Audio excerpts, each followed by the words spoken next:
अस्सलामुअलैकुम बच्चों, कैसे हैं आप सब लोग। आई होप कि आप सब लोग बिल्कुल खैरियत से होंगे। My name is Kamran Shah and you guys are watching our YouTube channel AK education. So today we are going to study class 11 chemistry chapter 8 हमारे पास चल रहा है and the chapter name is acid base and salt and today is the last lecture of this chapter. आज हम इस video के अंदर बफर सोल्यूशन एंड सॉल्ट को डिस्कस करने वाले हैं। सबसे पहले buffer solution.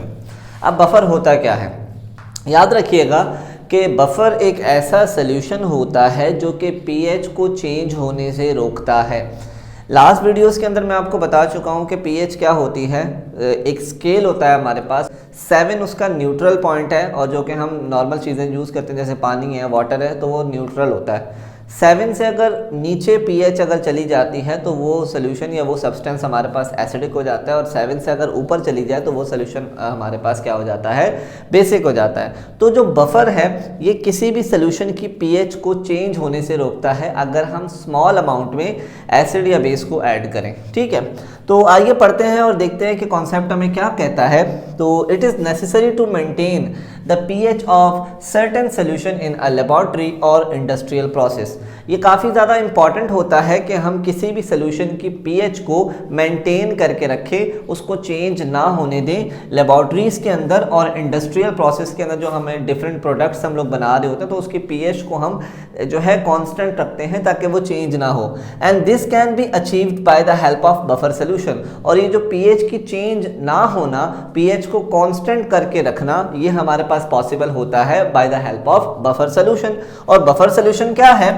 A buffer solution is a solution that resists pH change when small amount of acid or base are added. For example, हमारे पास एक अदद क्या है, बीकर है।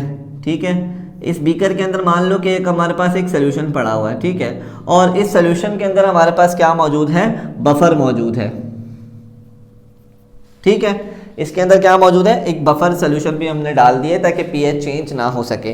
अब अगर हम क्या करें कि इस एक टेस्ट ट्यूब के एक जो है हम इसके अंदर ड्रॉप बाय ड्रॉप एसिड या बेस को डालना शुरू करें, यानी कि हम कुछ ड्रॉप्स इसके अंदर एसिड के आहिस्ता आहिस्ता डालना शुरू करें या कुछ ड्रॉप्स हम इसके अंदर बेस के डालना शुरू करें, तो होगा क्या कि ये जो बफर सोल्यूशन है इस सोल्यूशन की pH को चेंज होने से रोकेगा। यानी ना तो इसको ये एसिडिक होने देगा, ना तो ये इसको बेसिक होने देगा। तो बफर सोल्यूशन का काम हमारे पास क्या होता है कि ये किसी भी सोल्यूशन की pH को चेंज होने से रोकता है। यानी pH को ना तो ये जो है एसिडिक होने देता है और ना ही ये बेसिक होने देता है अगर हम स्मॉल अमाउंट ऑफ एसिड या बेस उसके अंदर ऐड करें तो।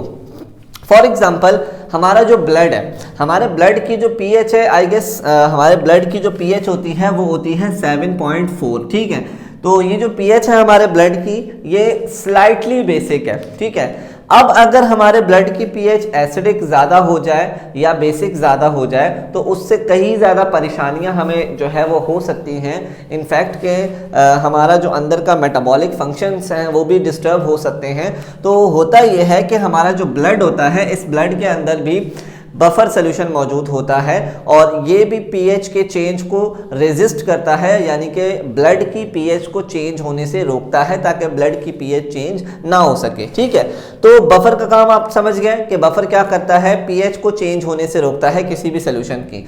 तो इसी के बेस करते हुए हमारे पास there are 2 types of buffer solution. 2 किस्म के बफर हमारे पास मौजूद होते हैं, एक कहलाता है एसिडिक बफर और दूसरा कहलाता है बेसिक बफर। अब एसिडिक बफर क्या होता है, एसिडिक बफर बनता कैसे है? Acidic buffer contain weak acid, इसके पास वीक एसिड होगा and it's salt with strong base, यानी इसका कॉन्जुगेटेड बेस मौजूद होगा। Weak acid and it's salt, weak acid के साथ जब उसका सॉल्ट मिलेगा तो तब हमारे पास जो बफर सोल्यूशन तैयार होगा उसको हम एसिडिक बफर कहेंगे। और इसकी जो pH है ये लेस देन 7 होगी, ये बात याद रखिएगा, MCQs पॉइंट ऑफ व्यू से भी ये इंपॉर्टेंट हो सकता है। फॉर एग्जांपल, हमारे पास क्या है, CH3COOH, जैसे कि हमारे पास एसिडिक एसिड है और इसका जो सॉल्ट हमारे पास हमने लिया है वो है CH3COONA, यानी सोडियम एसीटेट। इन दोनों को जब हम मिलाएंगे तो हमारे पास जो बफर तैयार तैयार होगा वो होगा एसिडिक बफर। सेम इसी तरीके से बेसिक बफर क्या करता है, इट कंटेन वीक बेस। जैसे ये जो एसिडिक बफर था ये वीक एसिड को कंटेन कर रहा था, सेम इसी तरीके से जो बेसिक बफर होता है it contain weak base and it salt with strong acid. ठीक है,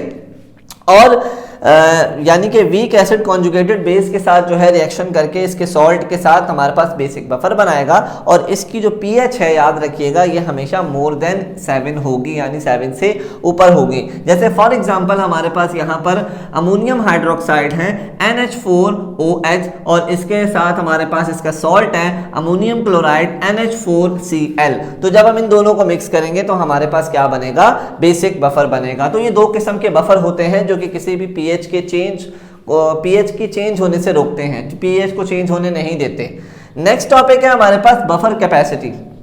अब कैपेसिटी का मतलब क्या है कि हर चीज की एक ना एक लिमिट होती है, एक ना एक कैपेसिटी होती है। तो इसी तरीके से बफर की भी एक कैपेसिटी होती है। It is important to realize that buffer solution can not keep the pH constant if enough amount of acid और base is added into it. हमें इस बात को रियलाइज करना पड़ेगा, इस बात को समझना पड़ेगा, याद रखें कि अगर हम एक तरह सोल्यूशन है उसके अंदर हम बफर डाल देते हैं, ठीक है, अब हमें पता है कि बफर पीएच को चेंज होने नहीं देता, लेकिन एक स्मॉल अमाउंट ऑफ एसिड या बेस डालेंगे तब वो पीएच को चेंज होने नहीं देगा। लेकिन अगर हम डालते ही जाएंगे एसिड या बेस, ज्यादा अमाउंट ऑफ डालते जाएंगे, फॉर एग्जांपल हम जो है ना हमने ग्लास भर के जो है वो एसिड डाल दिया, तो जाहिर सी बात है अब जो बफर है बफर की भी एक कैपेसिटी होती है, एक लिमिट होती है, अपनी लिमिट के बाद उसकी भी वो भी हार मान जाता है, तो उसके बाद वो भी पीएच को चेंज होने दे देगा। ठीक है, तो अगर हम स्मॉल अमाउंट ऑफ एसिड या बेस ऐड करेंगे किसी भी सॉल्यूशन के अंदर तब वो पीएच को चेंज नहीं होने देगा बफर। लेकिन जब जो वैल्यू है, जो अमाउंट है एसिड और बेस का, वो उसकी जो है पीएच की जो बफर सॉल्यूशन मौजूद है हमारे पास उसकी लिमिट से क्रॉस हो जाएगा, तो उस सिचुएशन के अंदर हमारे पास जो बफर है वो हार मान जाएगा और हमारे पास पीएच जो है वो चेंज हो जाएगी।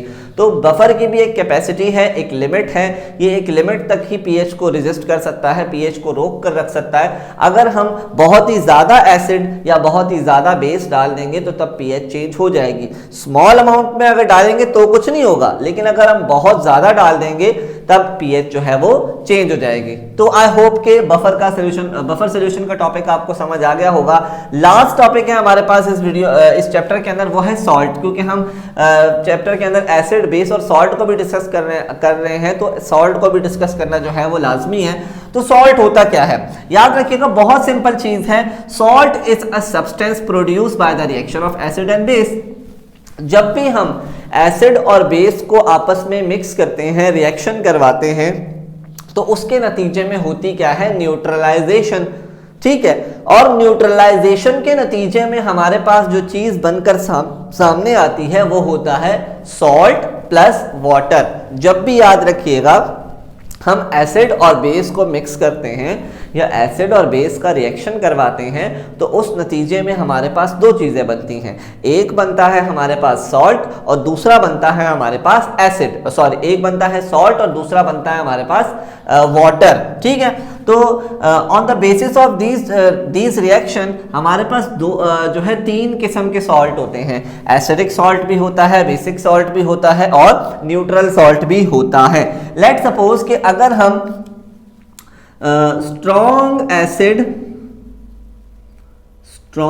Acid and weak base use करेंगे तो हमारे पास जो सॉल्ट बनेगा वो एसिडिक सॉल्ट बनेगा। इसी तरीके से अगर हम strong base and weak acid use करेंगे तो हमारे पास जो सॉल्ट बनेगा वो बेसिक बनेगा।